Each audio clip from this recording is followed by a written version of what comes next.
Olá, psicólogos! Muito prazer, meu nome é Samuel Conselheiro, eu sou um estudante formado no curso de Psicologia e seja muito bem-vindo e muito bem-vinda ao meu canal.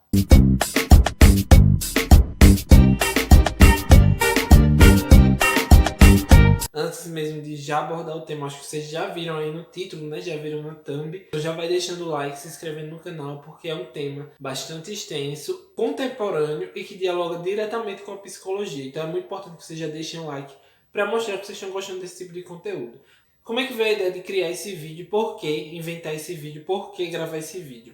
Essa semana, toda vez que eu abri o meu Instagram, que são poucas as vezes, mas todas as vezes que eu abri o meu Instagram, eu via uma postagem específica que estava me chamando muito a atenção, principalmente do pessoal que faz psicologia, que estava compartilhando essa postagem, que é a postagem intitulada A TikTokerização das Profissões. Uma postagem que foi postada inicialmente pela Omalab, underline, eu espero estar falando correto, Omalab. Depois ela ganhou uma proporção maior porque ela foi novamente postada por Carvalhando. Essa postagem ela fala basicamente dessa nova forma de lidar com as redes sociais a partir das pessoas que já têm algum tipo de profissão, que já estão posicionadas de alguma forma no mercado de trabalho, né? Ela traz algumas coisas para a gente pensar, assim, algumas coisas que dialogam diretamente com o nosso contemporâneo e que eu tenho algumas contribuições para fazer, além das que já foram feitas na postagem. Antes de ir direto ao assunto, eu vou ler a postagem, né, que deu a ideia para esse vídeo, para que a gente dialogue com os pontos também que foram trazidos. É um pouco extenso, então eu peço por favor que vocês tenham calma nessa parte do vídeo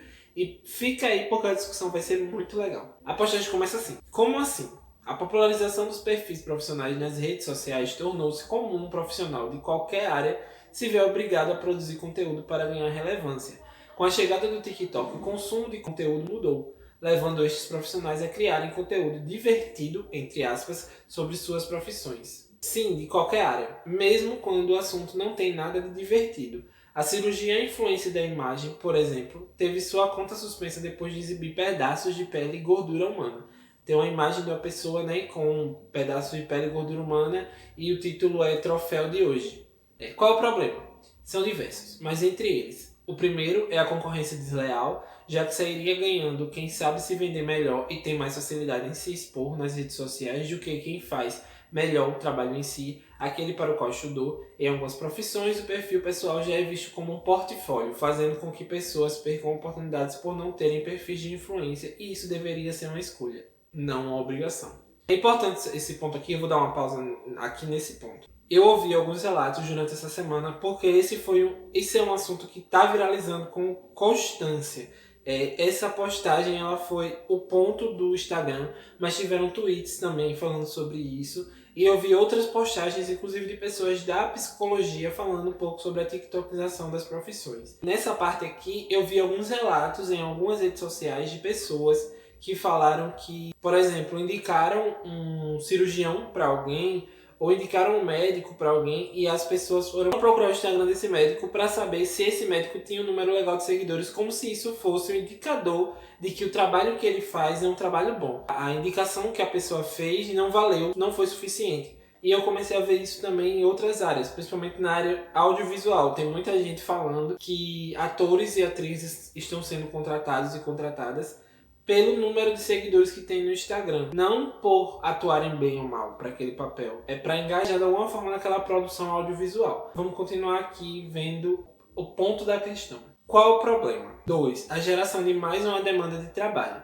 Pois além de fazer o trabalho em si, a pessoa se sobrecarrega para criar, produzir, editar, ter frequência, buscar audiência e ainda se frustrar quando não bombar, entre aspas de novo, e se desgastar com a exposição e exigência de fazer entretenimento quando talvez nem gostaria, mas faz por necessidade. E quem, como nós, trabalha com isso, sabe que isso tudo faz parte de mais um emprego e não apenas um extra, o que já seria injusto. Qual é o problema? Número 3. O esvaziamento do conteúdo, já que nem tudo é possível de ser explicado em alguns segundos. Nem todos os assuntos são engraçados, nem todas as profissões existem para gerar entretenimento e nem todas as pessoas são, ainda bem, influencers. É importante lembrar que o problema não é a pessoa e ou o profissional que faz conteúdo sobre seu trabalho espontaneamente, porque gosta e acaba fazendo sucesso por um conteúdo interessante que engaja, mas sim que isso se torne uma obrigação e prejudique outros profissionais que só querem fazer seus trabalhos bem feitos. É engraçado que essa discussão ela chegou à tona, né? Ela chegou a público, ela chegou a mim, deu a ideia desse vídeo, porque ela viralizou, porque ela de alguma forma tiktokizou. Então eu cheguei à discussão sobre a tiktokização das profissões a partir de uma tiktokização desse assunto e que tem acontecido frequentemente. O ponto que eu quero falar aqui é que eu vou trazer algumas chaves de leitura e alguns autores que flertam com a psicologia, autores que de alguma forma são da psicologia, alguns artigos, para que a gente pense melhor o que é que está sendo dito a partir dessa postagem, desse debate, e que ilumine a gente para que a gente pense outras coisas. Eu vou partir do pensamento sócio-histórico de Vygotsky. Vygotsky é um autor russo e ele trata relações como sendo fruto de um processo sócio-histórico, ou seja, da interação entre o sujeito e o outro. Nessa interação são passadas informações de geração para geração. Só é possível esse avanço a partir do momento que a geração anterior entregou em um certo ponto. Vou fazer uma analogia com tecnologia, por exemplo. Só dá para existir o celular do jeito que a gente conhece hoje, porque antes dele existiu o telefone, depois do telefone existiu o computador, e essa mistura deu esse celular, que aí ainda gerou um tipo de celular que não era o smartphone que a gente conhece hoje. Foi um processo. Uma evolução deu subsídio para que outra existisse. E é basicamente isso que Vygotsky defende. Que a gente passa de geração em geração, que a gente consegue adquirir, né? E que ainda tem essa questão. O ser ele nasce estritamente biológico. Ele nasce com muitos instintos que a gente diz como do processo da evolução. Instintos que são dados à natureza, tanto a mim quanto a um gato, a um cachorro, a um animal qualquer. Mas a partir desse contato com o outro, a gente desenvolve as funções psicológicas superiores, que são o raciocínio lógico, o pensamento abstrato, a capacidade de planejamento, entre outras funções. Essa discussão de cringe, essa discussão de geração Z, millennials e tudo mais, tem a ver com marcos tecnológicos. Então a gente é a geração Z, quem nasceu tem algumas definições que dizem que quem tem 25 anos hoje para baixo, no caso, né? Até eu acho que 11 anos eu posso estar falando alguma coisa errada, eu vou deixar na descrição algumas referências sobre isso. Em uma data específica que marca exatamente o início da tecnologia. A tecnologia dialogando com as pessoas. É muito interessante esse assunto e eu gosto muito de discutir sobre esse assunto porque foi o meu assunto de TCC. Então é um assunto que eu gosto muito de falar sobre mídias digitais, tecnologia. São assuntos que eu particularmente me ligo diretamente, que eu tenho uma trajetória na psicologia em relação a isso.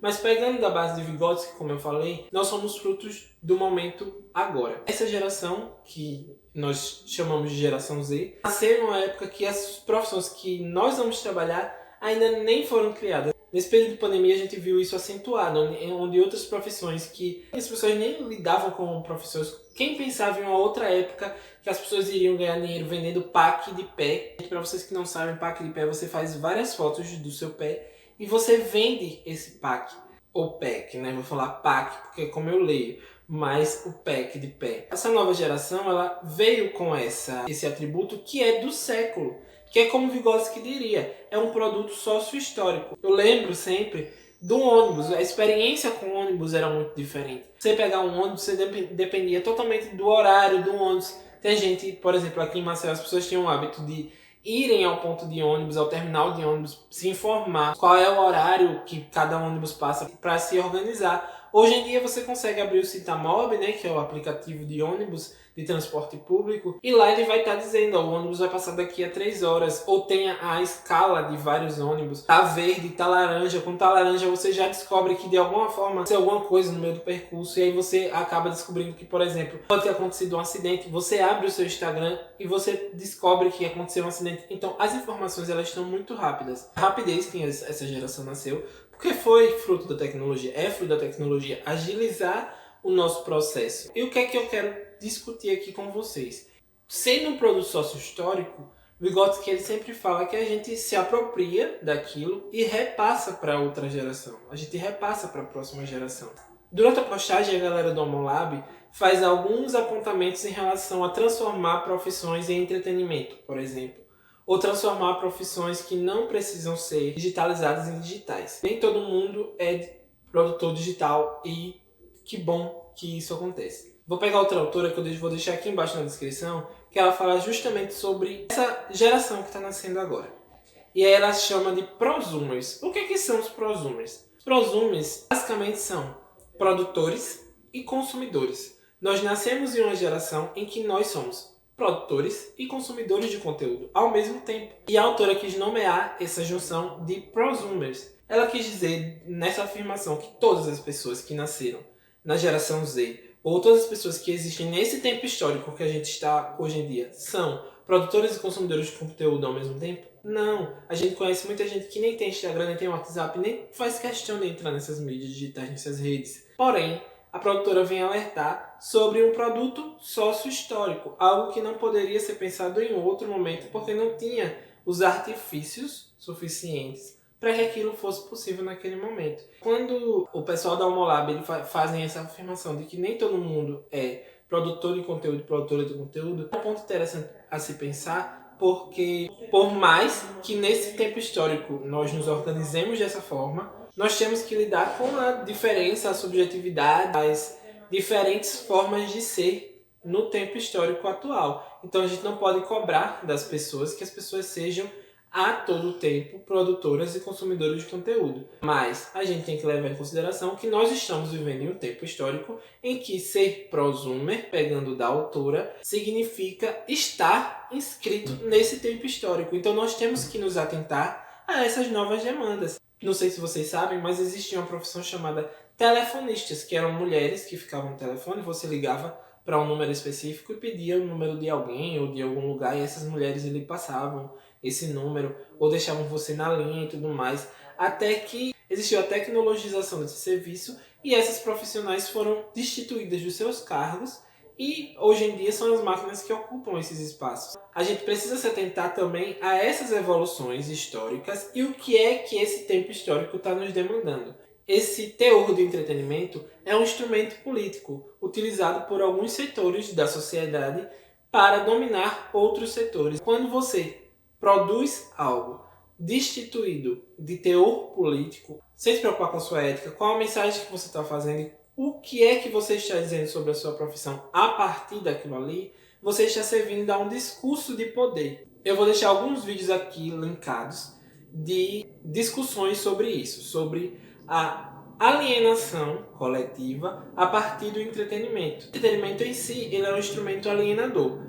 A gente utiliza ele de formas diferentes, mas ele em si é um elemento alienador. E quando a gente associa isso à nossa profissão, sem nos cuidar em relação a que comunicado ético nós estamos passando, nós estamos servindo a um discurso de poder. O que é que aquilo ali está falando e a quem a minha profissão está servindo. Eu acho que esse é o ponto principal sobre a tiktokização das profissões. O discurso de poder ele não está interessado em pessoas que estejam saudáveis. A sua área de saúde capacita pessoas, ou auxilia pessoas no processo de capacitação para que estejam saudáveis o suficiente para irem às ruas, lutarem em relação a alguns discursos de poder que oprimem algumas pessoas. Existem lugares instituídos na nossa sociedade, existem lugares que estão postos na nossa sociedade em que é mais interessante que você, enquanto profissional de saúde, faça um vídeo com a gordura, uma pele, no TikTok seja banido, é mais interessante para esse setor específico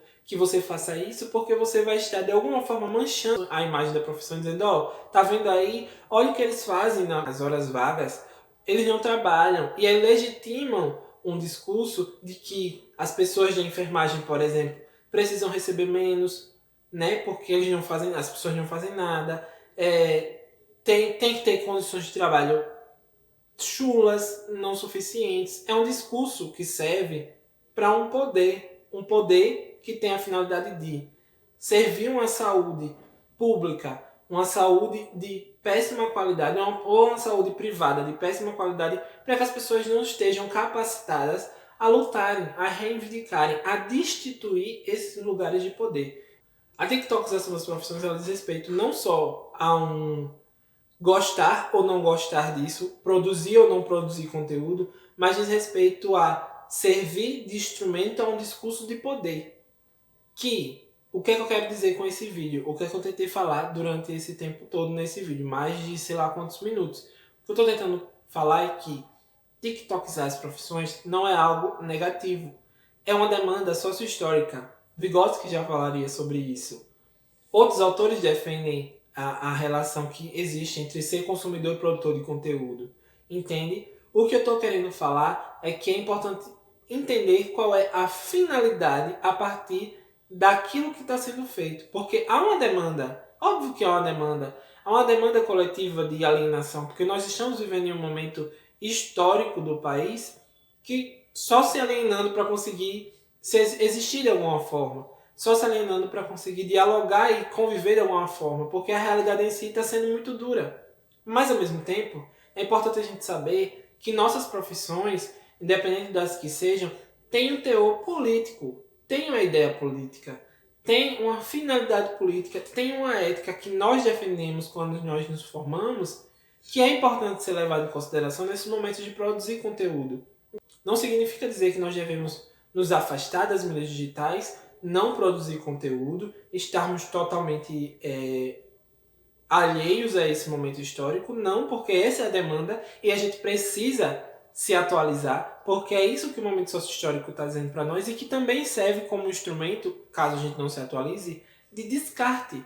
Imagina você não conseguir, de alguma forma, melhorar, ou, não vou dizer melhorar, mas de alguma forma, imagina você não conseguir, de alguma forma, modernizar a sua profissão para que ela continue existindo ou para que ela melhore, porque as pessoas, num momento socio-histórico, entendem que a modernização das coisas significa um progresso. E um progresso significa dizer que aquilo ali está servindo de alguma forma, tanto que está progredindo. Então é uma demanda socio-histórica atual de progresso, de avanço, que está relacionada à tecnologia. Porém, nós também temos que levar em consideração esse teor político de alienação e a que ponto nós estamos servindo para alienar as pessoas ou a que ponto nós estamos de fato levando informação. Esse discurso também capitalista é um problema nessa relação, porque até que ponto nós estamos produzindo conteúdo apenas para conseguirmos clientes, enfim, seguidores, espectadores, na finalidade de apenas e tão somente conseguir clientes sem se implicar politicamente, porque o discurso capitalista, o discurso que ronda a nossa modernidade é um discurso totalmente, diretamente alienador para servir a um poder específico de setores da comunidade, setores da sociedade. Então é isso, gente. Espero que vocês tenham ouvido o tabu quebrando aí da casa de vocês. Eu tô brincando, mas eu tô muito feliz com esse vídeo, porque são coisas que eu já venho pensando há um tempo. Tenho produzido há algum tempo em alguns espaços assim na minha vida e tenho pensado muito sobre isso e não podia deixar de, nesse momento, agora que viralizou tudo isso, trazer esse assunto aqui. Espero que vocês tenham gostado, foi um vídeo diferente, meio diferente. E se você gostou, se inscreve no canal, deixa o like aí, ativa o sininho, porque eu prometo vir novos vídeos. Me diz se vocês gostaram desse cenário, essa iluminação tá me incomodando um pouco, porque tá fazendo uma sombra aqui atrás. Mas me diz se vocês gostaram, o que é que vocês acharam sobre esse modelo de vídeo, e a gente vai dialogando aí. Me segue nas redes sociais, se vocês discordam disso, se vocês têm outras visões, outras contribuições, deixem aí nos comentários. É muito importante porque não só eu leio, mas outras pessoas de outras áreas até vêm, aparecem aqui, vão dialogar com a gente. Então, deixa aí nos comentários e vamos se vendo por aí. É isso, beijo. Tchau, tchau.